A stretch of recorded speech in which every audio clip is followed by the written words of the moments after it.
National 5. How are we getting on for another installment of Mr. Bill's Physics? And today we're going to be talking about space, part 2. Now, I've got to tell you something. It happened this week.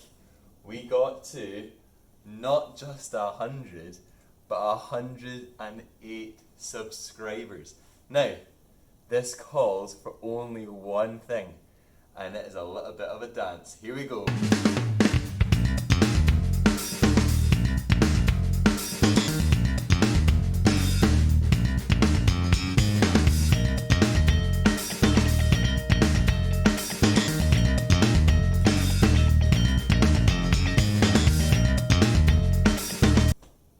Right, anyway, that one was for free.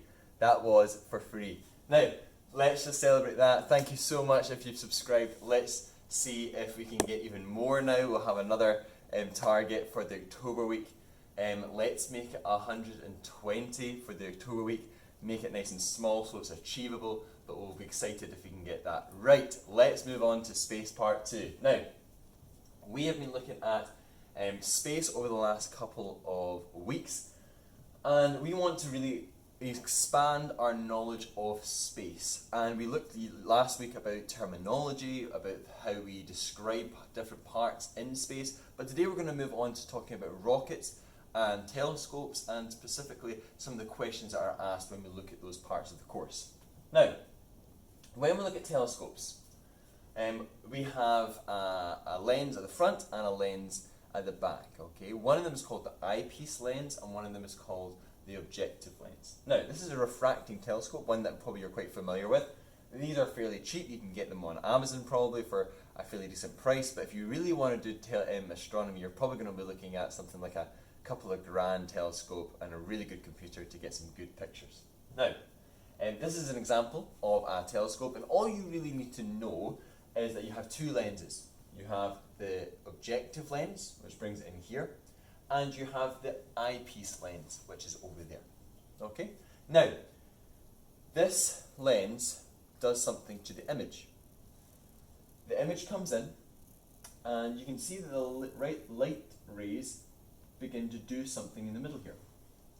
And what they actually do is they take the image and they invert it, or they make it upside down, so then when we see it, it's upside down. Now, this is for a refracting telescope, but just bear in mind that that can happen. The more expensive the telescope you buy, obviously then that can revert it back so you can see a normal picture, but just bear in mind that there's two lenses, eyepiece, objective, and the image can be flipped upside down. Now, I'm not going to go too much into that because there's not many questions that could be asked about that at all. But what I do want to share with you, just something quite interesting, is in the EM spectrum, which you would have learned in S3, we have many parts of the EM spectrum, many waves, ranging from gamma rays all the way down to radio waves. But the reason why we have different telescopes of different wavelengths is because different parts of the universe give off different frequencies. And so we need telescopes to be able to look at those different frequencies. And one of the great examples of that is the Crab Nebula. Now, the Crab Nebula is a supernova explosion, but we can't see what's happening in the inside of that supernova explosion. Actually, the optical telescope, the Hubble telescope, showed us this image. Very, very nice, pretty image of the supernova explosion. Okay.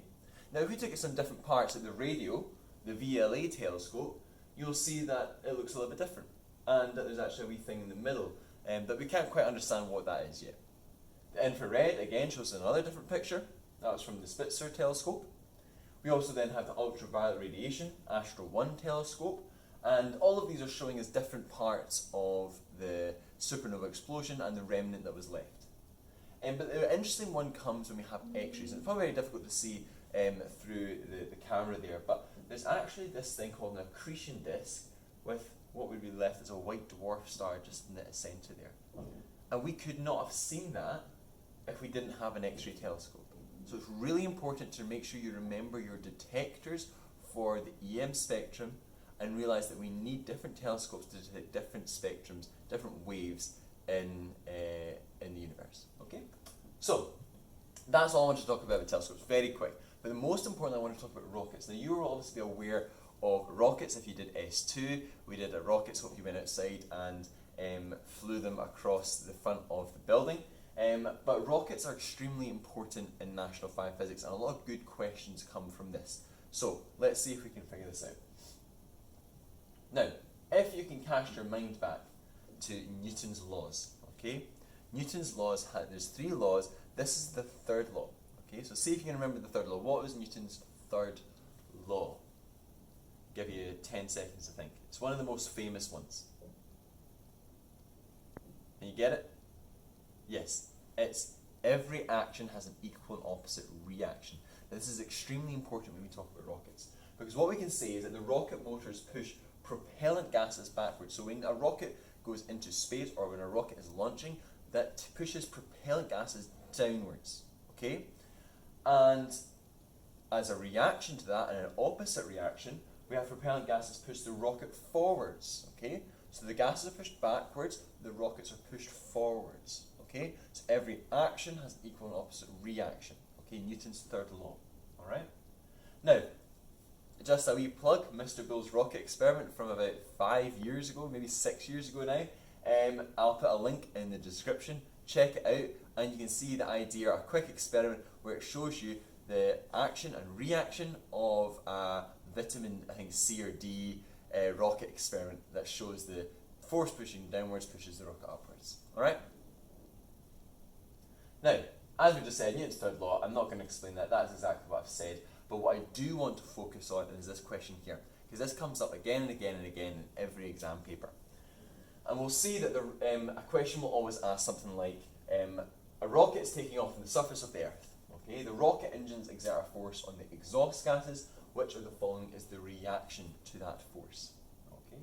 Well, this is a super easy question, because all you actually need to do is flip the question to get an equal and opposite reaction. So what I mean by that, the rocket engines exert a force on the exhaust gases. All I'm going to do, and all you need to do when you get this question, is flip it around. So you need to see the force of the exhaust gases on the rocket engines.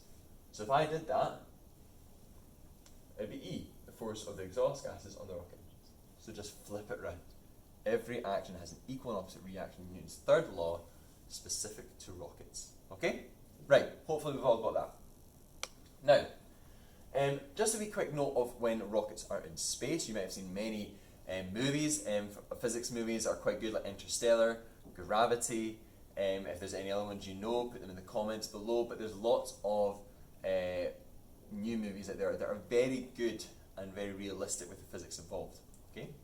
And when a spacecraft is in space, the only force acting on it is the engine thrust. So theoretically, there's no air resistance, there's no friction. If you give yourself more thrust, then that means you'll just be going faster. Okay? And nothing will stop you. You'll continue to move faster and faster. Now, once it's accelerated up to its cruising speed in space, its engines can be switched off. And what happens at that point is that the forces are balanced, so it just keeps on moving at that speed. Nothing will stop it from going that speed. Whereas on Earth, if you had a car and we put our foot off the pedal, we come to a stop. Alright? But in space, that doesn't happen. So the rocket will keep going at constant speed in a straight line. That's Newton's 1st law. Okay? That something will remain at rest or at a constant speed unless acted on by an unbalanced force. Now, this is where we get to the question. Okay, and this is the setup of the question. We've got F equals ma, an equation that you should remember back in maybe before lockdown. Okay, F equals ma. And F equals ma is just the unbalanced force that creates an acceleration. This is Newton's 2nd law. We've covered all 3 laws with just talking about rockets.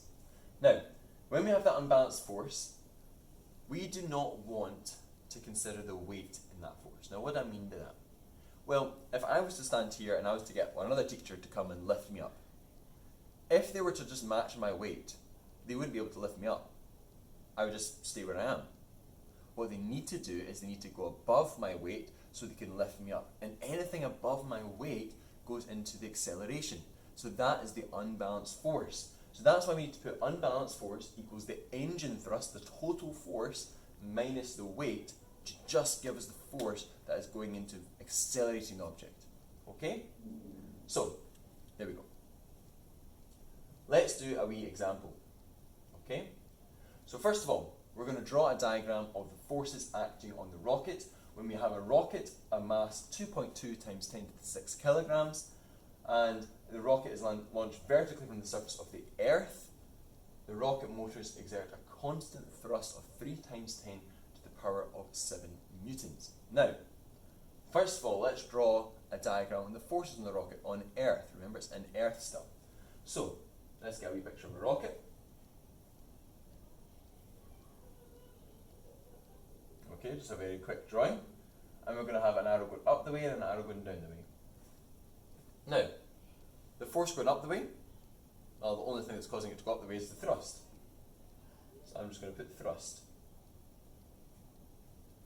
The force going down the way is going to be the weight. Remember, weight is just because of gravity pulling down on some sort of mass. So I'm going to put weight, okay?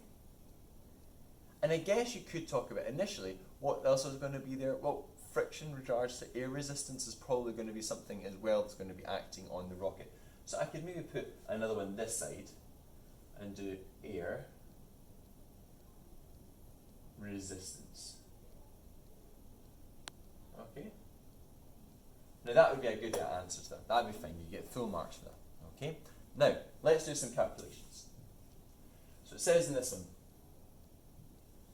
and let me just get a wee calculator out, because sometimes I don't know everything off the top of my head. Alright? So let's calculate the unbalanced force on the rocket at liftoff. So the unbalanced force. So remember, we had that equation, F UN, that's the unbalanced force, equals the total force minus the weight. So the total force here is going to be 3 times 10 to the 7 minus weight. Remember the equation for weight, mass times gravity. So I'm actually just going to do mg. I'm going to do the same again, 3 times 10 to the 7 minus 2.2 times 10 to the 6 times, remember, what's the gravitational field strength of Earth? You should know this, 9.8. If you don't, always check your data booklet. 9.8. Okay. Right, let's do that on my calculator.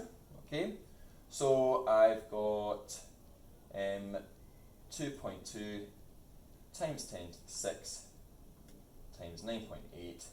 Okay, and what we're going to do is we're going to do 3 times 10 to the 7 minus that answer.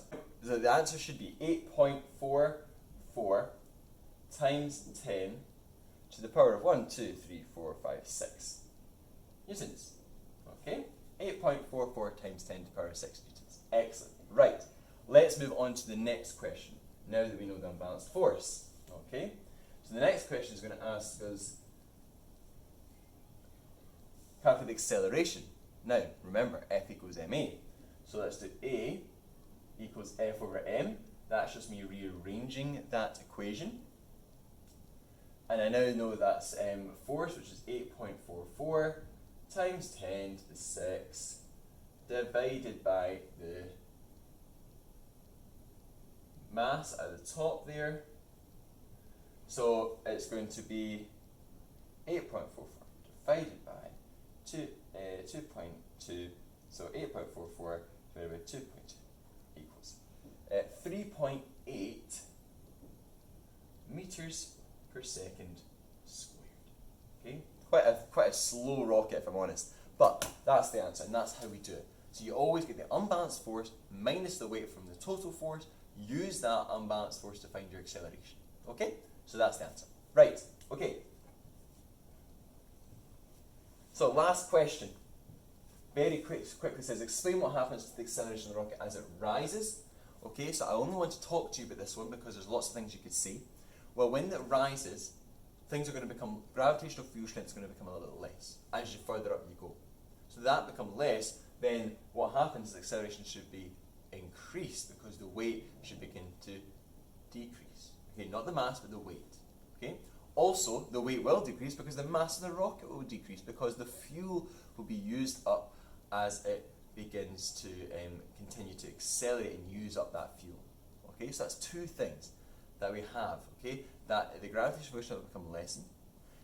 You can have the fact that the mass will get less because of the used up fuel, so therefore the acceleration will again increase.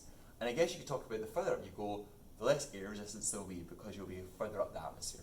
So therefore, again, acceleration should increase. Okay? Right, that's a full set of answers to those questions. Okay, and that's actually all from me today. Thank you again for those who subscribed. Okay, I hope you enjoyed that dance. I may even put it again just at the end of this video for all of your pleasure. But have a great week. I'll catch in with you next week with another installment of Space, but part 3 this time. Okay, have a good one, National 5. See you later.